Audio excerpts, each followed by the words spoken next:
Hello and welcome to Seagulls Social Season 2, Episode 45. Very, very close to Season 3, can I just add. But I'm joined by the boys, Ben and Maz, and obviously myself. Lads, how are we feeling? We're very, very, very close to the season now. Bit of an up and down one on social media if you're looking at transfer rumours. But Ben, Maz, mate, how are you doing, lads? Go on, Maz. Yeah, good, mate. Good, thanks. Yeah, been busy week. Been a while, isn't it? Yeah, it's been a while as well. But busy weekend, especially in the Brighton scene as well. A lot of potential, well, not potential outgoings. I suppose the big one, obviously, Cucurella, which we'll get onto. But some new kits and stuff. So yeah, it's been kicking off in the Brighton scene. I'm looking forward to the new season. I'm a bit apprehensive now, depending on who we keep and who we let go of where we finish. Because last time I got asked, I said we'll finish in 7th. Did I say or something? Oh no, basically top. We'll get Conference League. Yeah. I said so. Yeah. Yeah, my opinion might have changed. Good. Yeah. I was going to say, I stuck with 13th, so I'm sticking with it. Yeah. But yeah, apart from that, yeah, all good, mate. All good. Send a DM to your mate Emil Smith-Rowe and see if he can join us, Maz. That's class. Yeah, I'll get him off the Arsenal game, lads. That was a surreal experience. But I'm looking forward to it. No one saw it. Okay. Well, I hate doing all this kind of stuff, but yeah, I'll say it. It was. Yes, I was on a shoot at Arsenal's training ground on Tuesday for All or Nothing, coming out on next week at some point. So yeah, we're just doing interviews there, and then Odegaard was there, Cedric, Ramsdale, and I got some time with Emil Smith-Rowe. Got to sit down with him for 10 minutes, which was good. And then he just said that he liked he'd seen my content before and he liked it, and I was like, crazy. I was like, that's mad. I was like, that was mad. Yeah, that was crazy. But yeah, no, really sick. I'm really looking forward to it. Should be out next week. So yeah. Okay, my week was so much better. Yesterday, we played in Pitch Invasion and we beat top of the table to go first. Oh, mate, it was gassed. What's your team called? I came up with a name. I'm very proud of it. We're called Are You Ready, Toulouse? Like Jordan, are you? Are you ready? Then Toulouse, the French team. No, when you sort of explained it, really good, Ben. Actually, that's a class. It was better. I think if you'd written it down, I think I would. Yeah, it looks a lot. It reads better. Are you ready? Yeah. Are you ready? And obviously, this week we've been trying for like 5 days now to record an episode. I think me and Ryan and we had meant to have a guest on. Luke failed. Ryan's Wi-Fi shock, and we meant to record Wednesday or Thursday. We couldn't, shock, and we meant to record yesterday, didn't, shock, and now today finally we've made it 5 minutes in, and we might actually be able to record a podcast for the first time. To be fair, as you can see, I'm actually, if you're out watching it on Spotify or YouTube, I'm actually in new surroundings, so I had a valid reason not to film the other day because this was a complete bomb site. But here we are finally in a new studio space. You're in the BT studios, Ryan. We're pretty much, big time now. Call me like upgrading from your mum's hairdressing room. Because on Monday, Ryan was in his mum's hairdressing room. Was like, we've done a podcast in every single room in his house at this point. It's finally, we're in his room. Yeah, finally. But no, it's good. Anyway, and Fatboy Slim. Sorry, went Fatboy Slim. That was class. Saw so many people that watched the podcast as well, which was class. Helped that I was wearing like a wavy Brighton shirt, but so many people were bigging up, which is sick. So if I saw you, shout out you lot. It was good. Nice. Good rate that. Big up. The only exciting thing I've done in recent times, because obviously I concussed for about 2 weeks, was Sam Fender, who was actually unreal. Oh, mate, I was so jealous. Mate, Sam Fender's different level. He was so good. Second time I've seen him, so yeah, can't recommend seeing him enough. But anyway, let's talk about the Albion then, boys, because obviously we've had a couple of friendlies. We played Brentford, we played Reading. I'm not too fussed about going into every single detail about it, but obviously because it's a bit boring to be fair. I'm not a fan of friendly. I don't know about anyone else that's listening, but I don't like friendlies. I just find them so boring. If I had my way, I just wouldn't go to them. Boring to watch, but the only thing that's exciting is you get to see the new faces and get to see new people mixing together. That's literally the only thing, and the kits, watching the USG stream, it was dead. It was 0-0, but we played 2 different 11s, and it was good to see new faces. But yeah, again, it is boring as fuck. It's just to build up match fitness, isn't it? Yeah, literally. We'll talk about Reading and Brentford anyway, because Brentford beat us 1-0. It was a Sherpa mistake. Ivan Toney scored the goal. Yes, he's not had a great time. 3 goalkeeping mistakes in 3 games. Last season, according to who scored, 2 moments. One against Estoril, and then one against Reading. But yeah, so last season, Sanchez went a whole season without making any mistakes, according to WhoScored.com. And then we've already got 3 and 3 in the pre-season. It's just, obviously, against Estoril. But it means nothing. He tried to do like a karate kick to clear the ball, completely missed it, and then he tapped it in. Yeah. And then against Reading, I think he misplaced a pass, went straight to their defender, then Dunk gave away a pen. And then Sherpen kicked the ball against a Brentford player, and then like sweaty goal to Tony. And then Shane Duffy actually like tried to fucking save it with his hand, which was hilarious. Yeah. There's like a screenshot of him diving to try and save it, but obviously failed. So yeah, not a great start for the goalkeepers in pre-season. No. Let's hope that they're getting all the mistakes out now, so that next season they've got none. Let's get out of this. Can we ask? I want to ask you guys, because everyone's been talking about Solly March. He's been sort of the talk of pre-season. He always seems to be so good. Is he actually going to have number 7 as his number? Because he's been wearing it this pre-season. I'm not a Solly March hater. I don't think he's bad, but does he warrant number 7? I just think he doesn't. With his output over the years, he hasn't exactly screamed flair player number 7. Do you think? Yeah. Although he did not make a Reading player, that was about it. I think for me, obviously, I'm not too fussed about who wears what shirt, to be honest with you. I think it's just a number. But obviously, growing up and like historically, the 7 shirt is usually a starter, and it's usually one of the better players, or Elvis Manu. Elvis Manu of late. Elvis Manu. It's been iconic usually for clubs. So like usually the 7 is given to one of the star players. But again, I'm with Ryan. Like I don't think he's bad. I just don't think he's first 11. For me, 7, is he? Yeah, or 7, yeah. I just don't think to be honest with you, he's more of a Cucurella replacement. Should he go? I wouldn't give him. I think he's better left wing back. I think most football fans that are Brighton fans now agree he's better left wing back, because he seems to be quite good at defending. He gets back quite well. But for a winger, he doesn't really score very often, apart from in pre-season, and he only gets the odd assist here and there. I mean, the last goal he scored was in November 2020. He hasn't got a right foot. Yeah, he's just not that like. Sarmiento maybe in the next couple of years could have taken that 7. Yeah. So you were talking about, Ryan, about the wing back. Was it last season when before he got injured? He was like unbelievable. He had that period where he was unreal. So like I'd say he was arguably like our player of the month or player of the season. Player of the season at stages. Yeah. So I agree 100%. If Cucurella were to leave, I'd be more than happy for him to play left wing back. I just don't think he's an attack. I feel like his final product as well. His crossing's not always the best. So yeah. For me, no, I agree. I just don't think he's a 7. I don't get it. Maybe he probably won't even be it. But we've seen a couple of league numbers. I think Matoma's got 22. I think Undav has number 21. Potentially Sarmiento's 19. Yeah.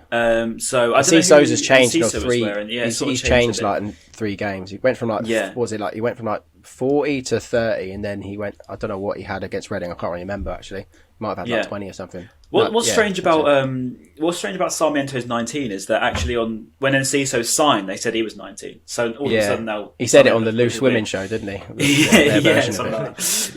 Which is strange. But I'm not too fussed about going over it. But we have released new kits as well. We've got the red one. Oh shit! You didn't even clock it. In fact, I'm going to get it. I did, but I've only just officially clocked it. There you go. Love that. So for those watching, it's the new away shirt crimson, but it isn't crimson, is it? It's orange. I really like it. I'm a big fan. I like it. I'm a big fan. Like Sarmiento's wearing that, looks good, or Azate. Sarmiento could wear anything and look good. He could wear a Palace shirt and look sexy still. There you go. It's full kit. I like it. I like the black trim. I think it looks cool. But what I don't like is the home shirt. I just don't like the H in it. I can't unsee it now. I've seen it. I don't know about you boys. It looks a lot better with the white shorts and socks. Like I absolutely hated it, and obviously I love Norman Cook to death. But when he was wearing it, it did not look good. If you're wearing it with jeans, you can't. If you're just walking in the street, you can't wear it. And people were saying like you can only wear it if you wear it as the full kit. And when we saw it in white shorts and white socks like Alzate, I was like, oh my god, that's a very sexy kit. And it kind of hides the white. I think that's the big thing for me as a playing kit, like for the players in the squad, absolutely fine. But if you're going to wear it as a fan, dead, because just as a standalone shirt, it's just dead. I don't think that's going to go back up. To be fair. All right. Oh, please Ryan's don't. having t-shirt set problems.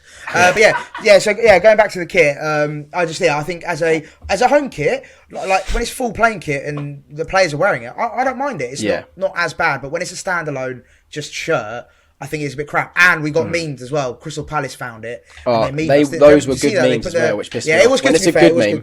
Yeah, it was good. They put for anyone who hasn't seen it, and for people listening, it's like basically someone just found the I think it was Alzate wearing it, and then just put S by the shirt, and then IT next to it. So obviously, it was originally Fatboy Slim that had the shit thing, and then when I posted the Alzate thing, so the Palace fan said it's still shit because I posted saying it looks better. I saw that. It went semi. They're clever. Got some good numbers to be fair. On they're that. clever. But they can't talk. They've got fucking Crayola written all over their shirts. Like, it looks dead. Someone said it was Crayola or Crayola Palace or something like that. Yeah, to be fair, the new shirts are a bit meh. I hope the next season we move on from Nike. Because they haven't even announced that we've got Nike, technically, have they? But I'm pretty sure, and I don't know, but I saw a rumour saying that Umbro were after us. And potentially could be next season, depending. I think they've got to the 31st of August to sort of like... that's dead. Umbro's go dead. after it. I don't know what the technicalities are. But apparently, if Umbro outbid Nike by the end of August, I think... we could potentially have them for the season after this one. So dead. Which I don't know. But I don't really know Umbro kits, you know. One thing I will say on the Nike kits, though, I know you said you weren't a big fan, Ryan, or from what they've produced. I think their training kits are unbelievable. Their training, this is nuts. like the training kits are sick. But yeah, the shirts have been little bit underwhelming. But like I said, I'm a massive fan of the Crimson one. Obviously, the Hyper Turk I love, and the home shirt I'm not the biggest fan, but it's not horrendous. It looks better on the players than just the everyday bloke. Yeah. No, I do like it, to be fair. It is nice. It's more orange, though. When people were selling it as red, it's not red. It's orange. Oh, okay. Fair enough. I think. Crimson back. That's way more orange. Crimson. But yeah. Anyway, enough about kits. Yeah. So, there's been some transfer news as well. I'd say some. There's been quite a lot of transfer news. Mainly outgoing though, which is annoying. Obviously, Neil Maupay's been linked with Italy move. I can't say the name of it. Salernitana. There you go. Salernitana. 15 million pounds potentially. Apparently, basically like the Norwich version of Serie A. They just go up and down. I think. Well, they're just destined for relegation, which is really strange. Why would Maupay want to go there? If anything, exactly. I don't get that. I think he'll bag goals there, though. I feel like in Italy he'll get goals. He will. But then the team he's playing for isn't exactly good. I mean, at least if he was playing sort of mid-table, at least he gets a bit of a chance. Yeah, but true. Playing for a relegation for an Italian side, they just got promoted as well. So it is very strange move. Unless he goes for monetary purposes, which is a good salary, and he gets a wedge of the transfer. Probably fee. A nice place to live as well. Yeah, exactly. Yeah, exactly. Like location's probably nice. Standard of living will be pretty nice. But like you said, apart from that, I don't see any other benefits of you're playing Premier League football pretty much week in, week out. Like I reckon he'll still start, either him or Undav sort of fighting for that position up front. Well, that's what the thing was in the Athletic, wasn't it? That Undav's apparently in front of Maupay for pecking order. According to, I think it was Naylor's article. So apparently Undav's ahead of Maupay, which is interesting considering, he hasn't actually kicked a ball for us professionally yet. So that would be interesting. But obviously he's impressed in training. He's already scored in pre-season. His goal was pretty good, to be fair. Took it early, smacked it into the bot. What I've actually been quite impressed by Undav with is how much power he gets in his shots. I've looked at some of his his clips and stuff. He doesn't have much backlift, yet he seems to get quite a decent, powerful shot off. And it normally hits the target as well. So maybe he will be a lot more clinical than we take credit for, and he actually will be a very, very good signing. It's just like, when you sign a player from Belgium, you're just a bit like... Oh, I'm not putting any pressure on him whatsoever. There's Ben, no pressure on him to perform. Ben, if we sell Maupay, the pressure's all on him to perform, because we haven't got that... we've got Call Connolly, mate. Get Connolly back. But it is true, though, isn't it? And bring the Venezia kit with Maupay. Yeah. If we get rid of Maupay, then... we've got 15 million, fine, but we probably need to replace him, I'd say. Knowing us, we'll just be like, we can just replace him with Evan Ferguson or something like that. It's like with the Basuma thing. I know we're linked with Florian Grealish or whatever his name is, but Potter came out yesterday saying he was like, midfield's really strong. So the other team, they'll fill in well for him. I was like, well, that kind of says that we're probably not going to replace him. It's just classic Brighton to get this money. We've got Basuma money. We're potentially getting money for Cucurella. Yeah, mate, we must be rich right now. We've got but I know we spent money from the Ben White money on Cucurella and Wepu, that sort of thing. We've still got probably money left over that. And we just don't really replace him with a first team player. It's always these youngsters that are kind of pushing for a place. Yeah, but that's the strategy, isn't it? I get the strategy and I rate the strategy. I like it. We're building for the future and it's amazing. Yeah. However, we've got to think about the now. So like Ben said, Basuma's gone. That's huge. Like that's like whole he season was without arguably this. Yeah, he's arguably one of our best ever players, and you've just let him go for a pretty low fee, to be honest. If you actually if you got to weigh it up, not for what we could have potentially got, and you're then just not replacing him. And look at the options there. We've got Alzate, Caicedo. Who else we got in there? Obviously, what's it called? Injured. Moda's injured for a long time. Like I feel like we're quite stretched in that department.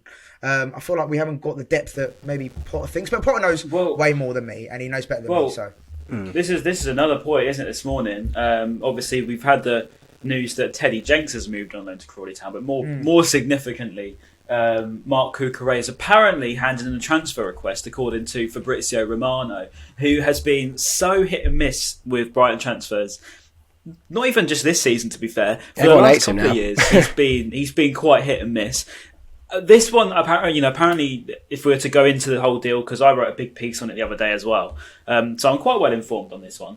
I would say, to me, apparently Fabrizio Romano is close friends with the agent of Marc Cucurella. So whatever he's going to be putting on is via his agent, right? So he's essentially drumming up as best as he can. So obviously that's understandable. But then, at the same time, if Cucurella has handed in a transfer request, surely then Fabrizio Romano is going to be first to know about it if he's so close with the agent and the player himself.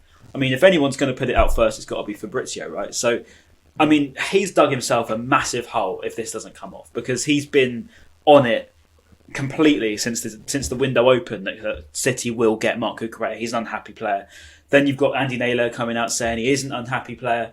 At the same time, he wants to go to City, obvious reasons. You triple his money. He would be playing with one of the best teams in the world. Winning Why trophies, wouldn't you want to go? Champions League, yeah, literally. Yeah, but then at the same time, he wouldn't be unhappy to stay at Brighton. It's a good sort of leverage for Brighton to have in the deal when the player's not unhappy to stay but would like to go. It's not a bad situation.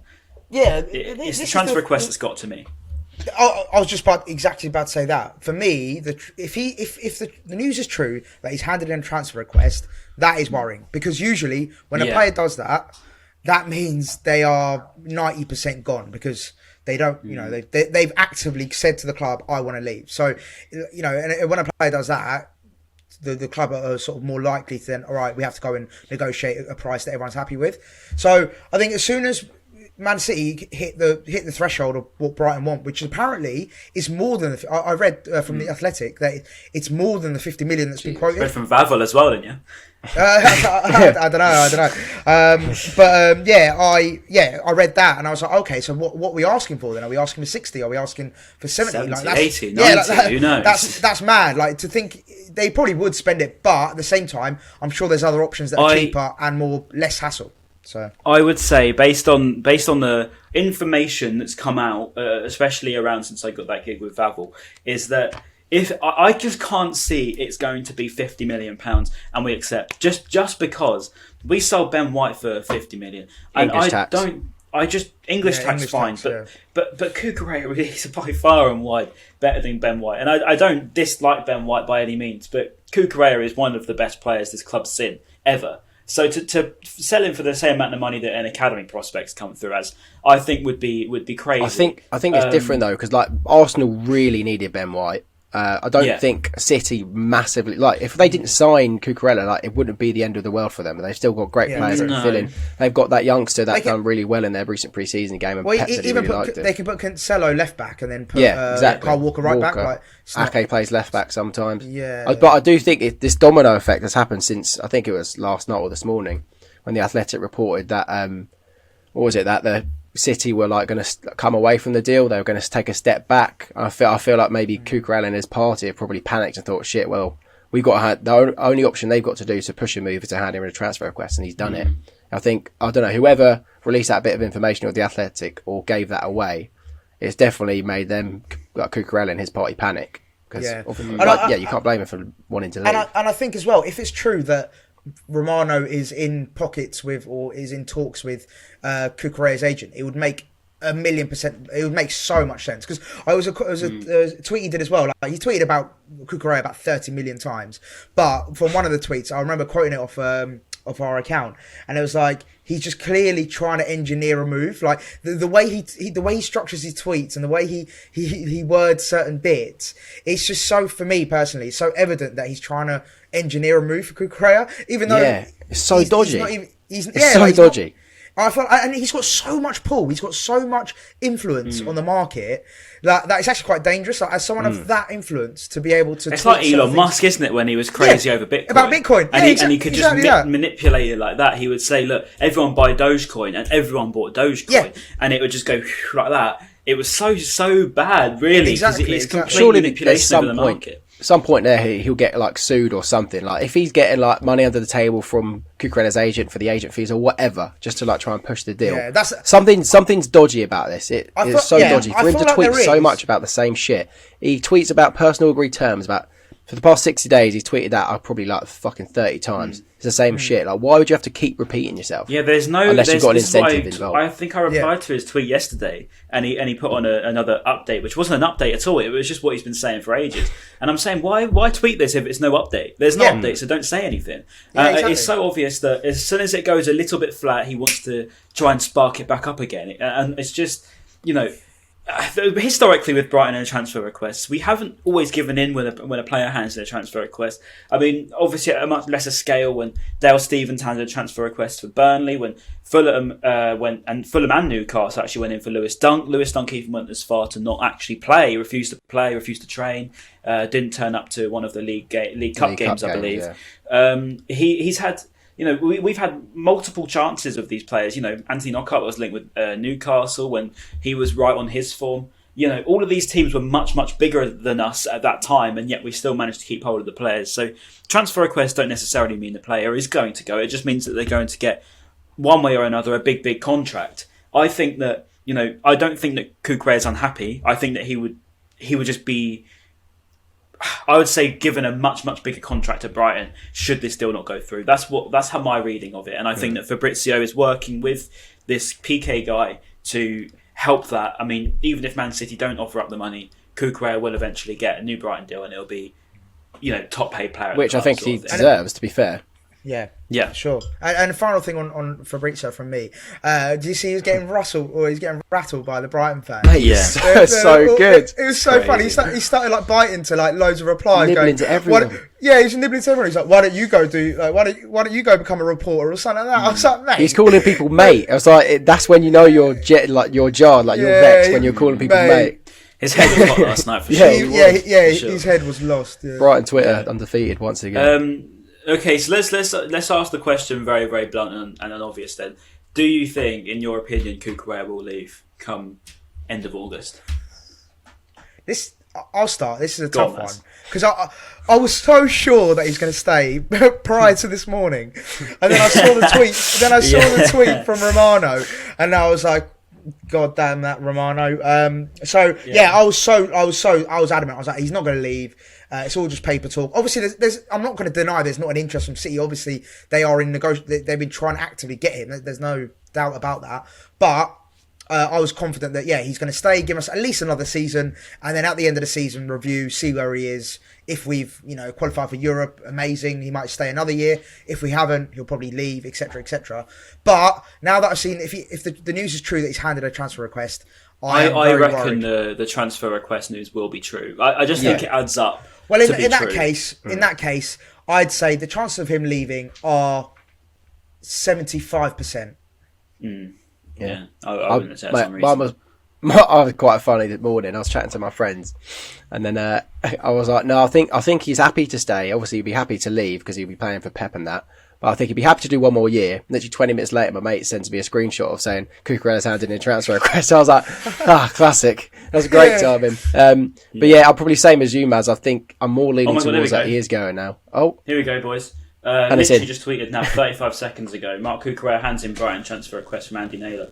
Okay. So yes, he has handed it. I knew this was going to happen. I just had that gut feel. I just didn't want to say it and then get it wrong. So yes, it has happened. So here we go. So Brighton anticipated this. The smaller scale Harry Kane scenario pulling out here, very much as Brighton anticipated. Can't see their stance shifting a centimetre unless City meet their valuation. So how I would take that is I mean, Fab's right in what he said. Cucurella obviously wants to go, but then again, do we just have a situation now where it's an agent war completely now? Who can get the most money?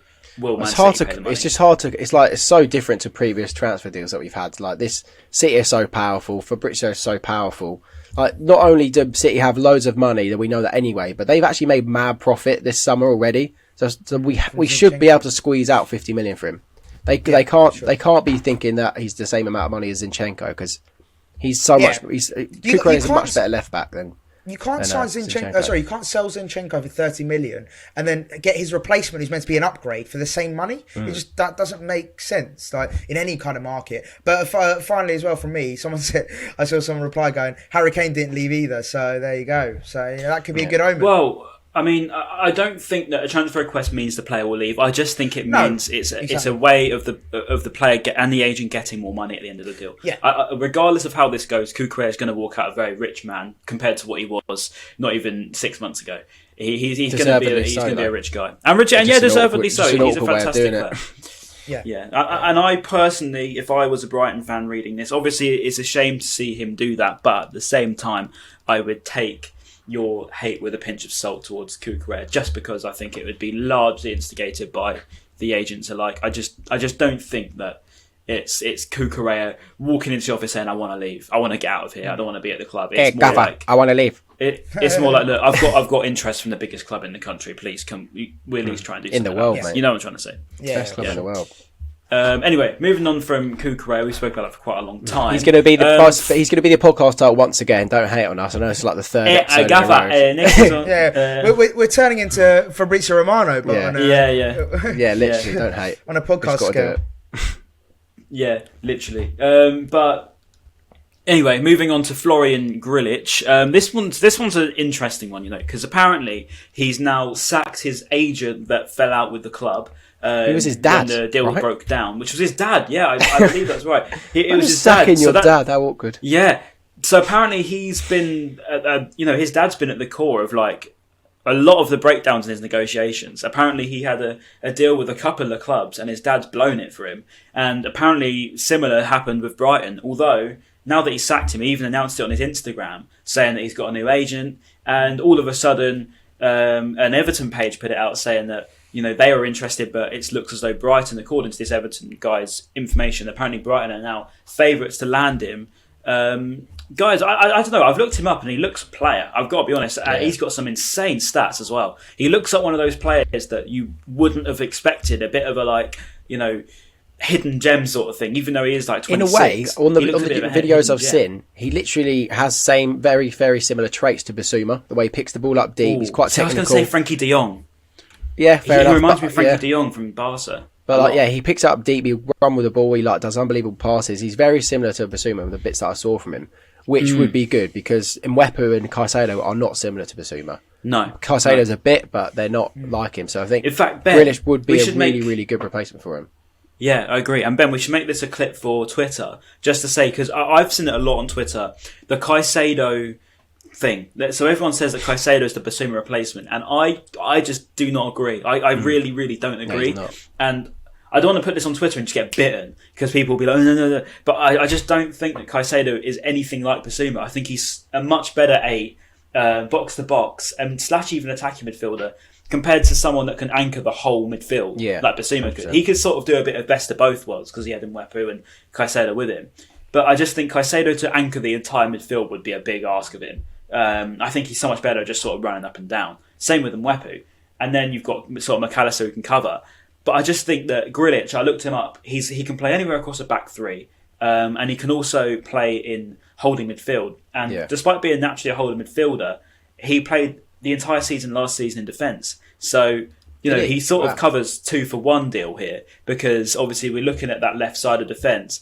Grillitsch can cover there. equally can cover midfield for Basuma, it's a bit of a win-win over the Burn and Basuma situation where we've lost 2 players and we're saying we need a replacement. So he just seems like an obvious choice. And once again, saying how well-run Brighton are, this is a prime example of another player in the machine that we seem to pull out of the bag. Yeah. But I just hope that the deal comes off because he really, really does look good. And the football hipsters like him, and if football hipsters like him, then he must be good. Then I like him. Well, no, I was about to say I haven't actually seen him. Like, I'll be honest, I haven't seen him play, but I've done a bit of research on him in terms of like his stats and that kind of stuff. And like in one season, I know this is in the 2nd division of Germany, but he's played 31 times, scored 9 goals, 6 assists, which is for a DM / defender.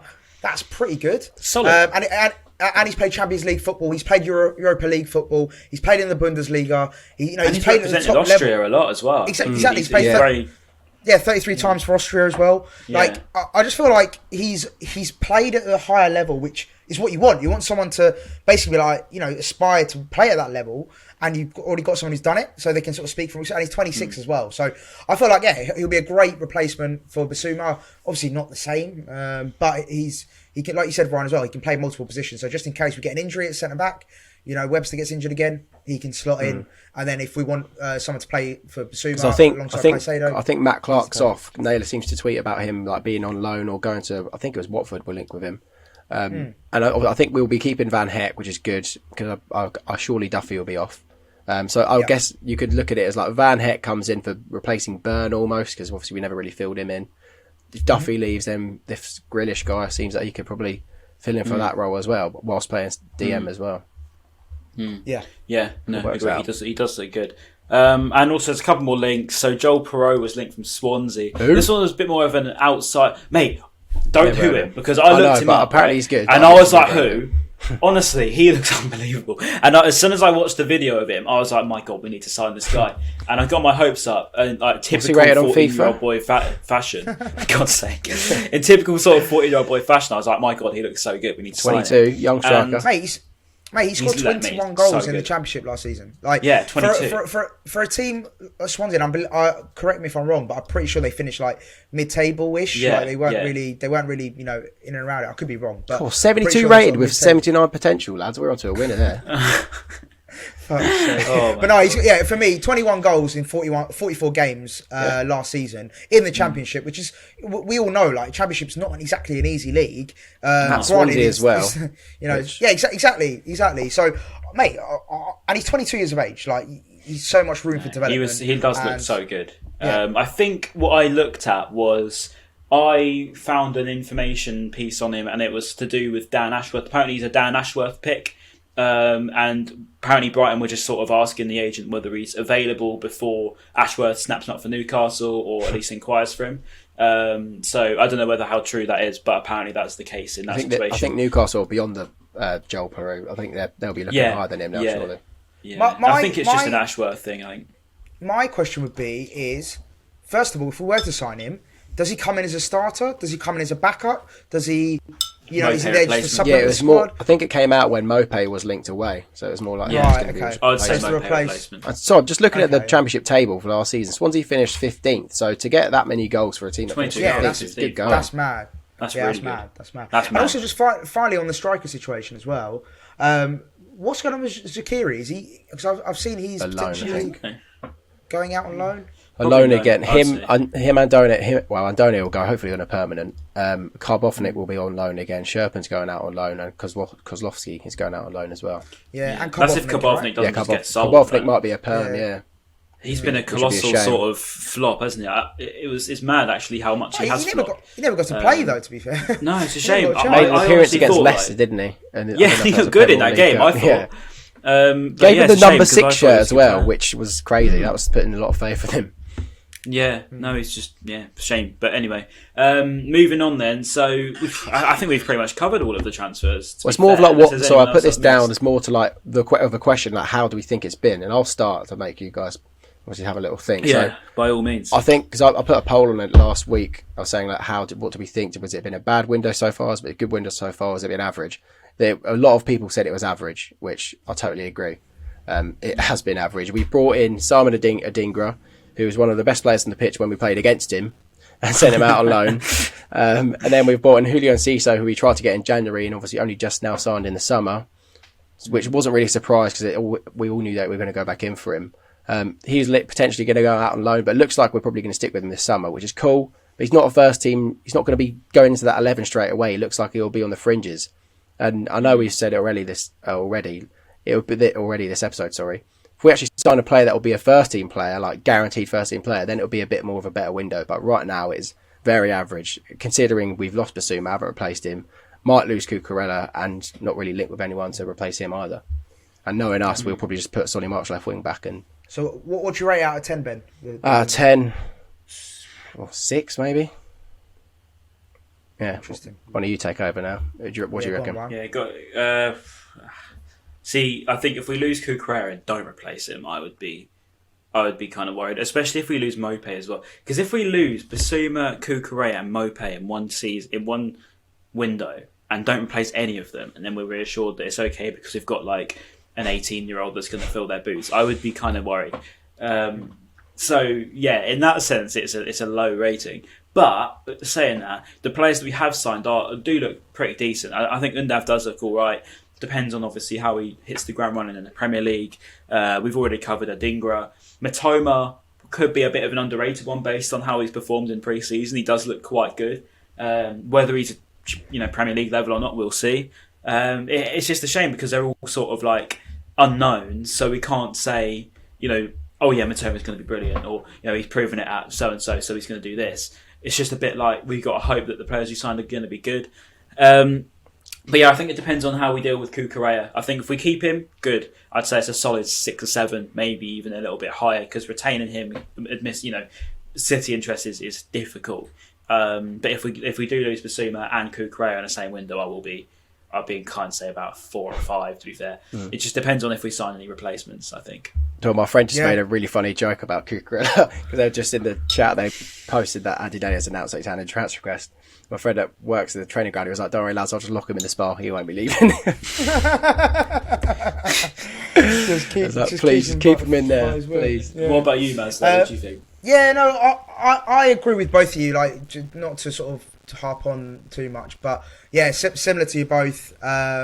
In terms of, I think it's been pretty average. I'd even border on poor. I'm much more sort of the lower end of the scale, just because I feel like, Basuma going, we haven't had a like-for-like replacement come in, and he's a big loss. Like I've said, best ever midfielder.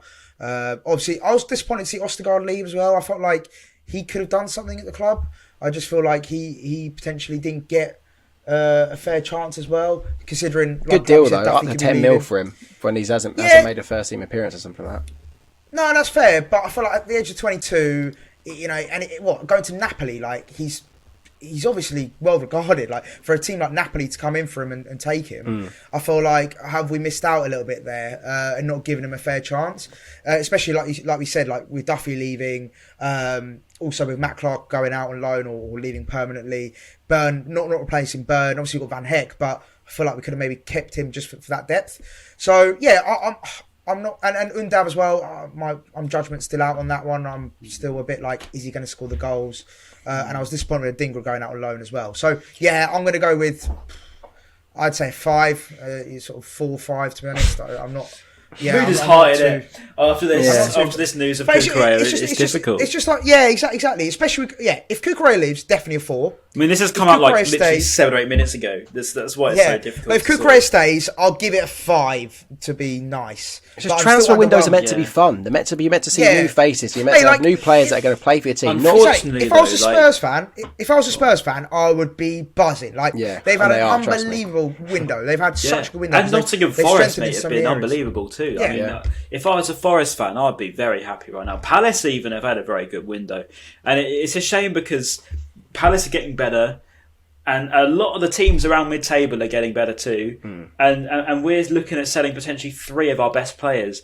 And I'm relying on players that we don't necessarily know are going to be good. I think that's the the one that's hard to support. It's just I honestly think we really do need a Basuma replacement, and I think if we go into the season without a Basuma replacement, we will be much lighter than I think our fans take credit for. Just over a week before our first game of the season. Yeah, I just think it's a very dangerous gamble to go into it. I think Grilic would be a great signing because he does look like he's got it. Full stop.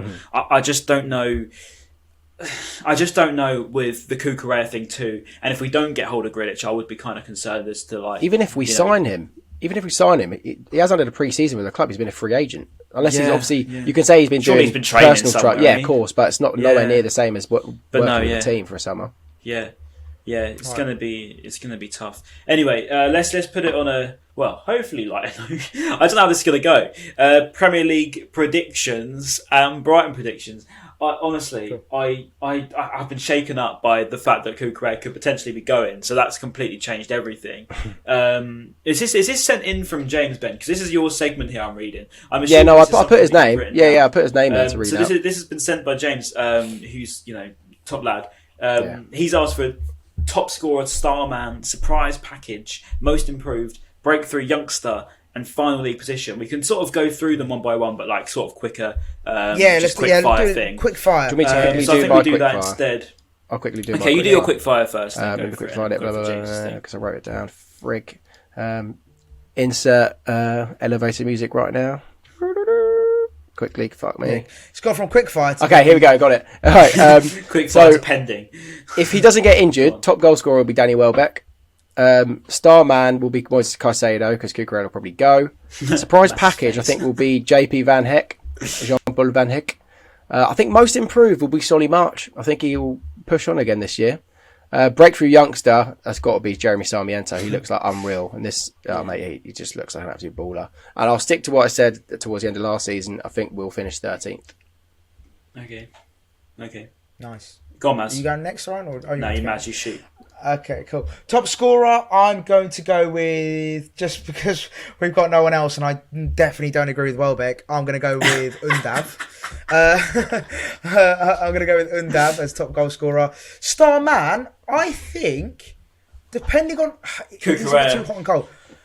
Well, yeah, if he stays, Cucurella. If not, either Caicedo or Trossard, I think will be star men. Surprise package, I think I'm going to go with Big Mac, McAllister, or Sarmiento. I'm giving 2 for each one of these. Most improved. Who's most improved? It's a tough one. I'm trying to think.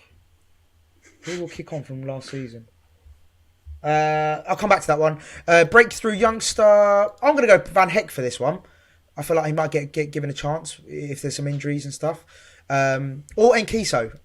I'll go with that as well.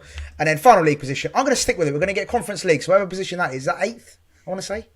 You still think we will? Yeah, 7th, yeah, Conference League. What the fuck, boys, man? That's crazy. Come on, Conference League. Let's go. Jesus. Fair enough. Yeah, okay. We need some positive. Top scorer. I'm going to go Trossard or Maupay, depending on if we keep hold of him. Star man. I'm going to say Basuma. No, I'm joking. I'm going to say. I think. Oh my god, that's actually hard, I'm just going to rattle everyone and say Sanchez. Surprise package, I'm going to say... I'm going to agree with Van Heck. I think he will be actually good. I think he'll be very, very good, actually. Most improved, I think, will be... Who was sort of mid last year that could actually be good? Mid. I'm going to say Mwepu just because I think he won't get injured as much. I think he'll adapt to the English game a little bit more. I think that was why he got injured a lot, the physicality. So I'm going to say Mwepu for most improved purely on injuries. Mm-hmm. And breakthrough youngster and Ciso is a good shout.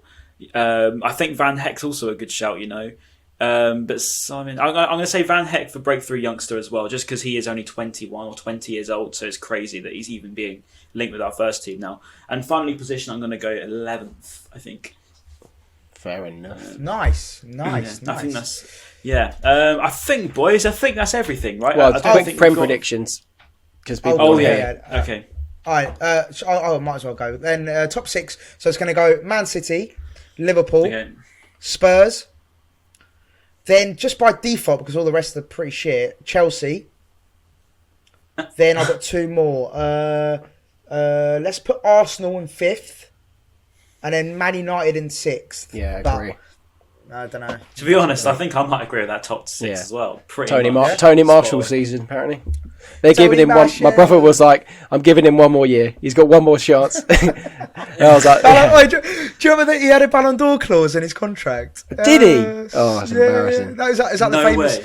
Yeah, it was like the famous sort of like thing to come out of the contract. I didn't even know that. Yeah, he had a Ballon d'Or clause. Unless that was like fake news. I might have got done for fake news, but I'm pretty sure that was real. And also, speaking of one more chance, and I know we like to mention him, but Aaron Connolly has gone to Venezia. In a recent interview, he came out and said that he wanted to remove himself from the circle that he was in England, which I really, really respect. Shows maturity, and it just hopefully, this is why I'm giving him one more chance. Hopefully, in Venezia, he'll really push on. And, you know, he's surrounded by different people, a different circle. I think, hopefully the distraction won't be there that obviously drag him down and until all jokes aside, and I know we give him a really tough time on this podcast, like between us, but like all sort of jokes and sort of, you know, digs aside, I genuinely want him to do well. Like for every Brighton player that comes through the ranks, like but if you're gonna self-destruct and you're gonna do things off the pitch that are not going to help your career, it's tough to defend you. So we just like, if he starts banging in goals and his personality changes and you know he basically matures, because let's be real, he's just young and immature at the moment. If he matures into a player we think he can be, then I'm all for it, mate. Keep fucking smash it, go out and smash it. It's just if you're then going to go to Italy and fuck about as well, then it's like, what's the point? Like, you said it best, Ryan, the other day. You said actions speak louder than words. Just back those words and really fucking knuckle down and do bits at Venezia. Then I agree. I think it's all well and good saying it, and I hope for his sake he does sort himself out. But obviously, pulling yourself away from the circle that's obviously been toxic. It's the first big step. So fair play to him for doing that, because it does take a lot to sort of cut that out of your life and say, do you know what, I am going to focus on improving. Exactly. So you got to respect that. I think that's it, boys. Final one from me. Go on. Last week, this week even, on Monday, because it feels so long ago, I did BT lie detector test. So essentially, I was asked questions. Yeah, so I was asked questions, and a few Brighton questions were in there. So I'll quickly give you the questions, and then you answer it, and then I'll tell you what I said. Okay. So the 3 Brighton related questions were: first one was, is Trossard a better player than Wilfried Zaha? No. Ben? No. Okay. And then we can go into depth if you want. And then second question was, is Crystal Palace a bigger club than Brighton? No. Yeah. Okay, interesting. We'll come back to that. And then the final one was, what was the final one? I can't remember the final one now. But okay, interesting. Let's go quickly back to the second one then. So is Crystal Palace a bigger club than Brighton? So interesting. I said yes as well. Ben said yes and Ryan said no. So Ryan, you go first and then me and Ben will explain why. I just think we're about the same. But then I suppose if you're going back on like whole history, then maybe you can pull up that. That's literally what I was thinking. I think now we're a much bigger club than we were 5, even 10 years ago.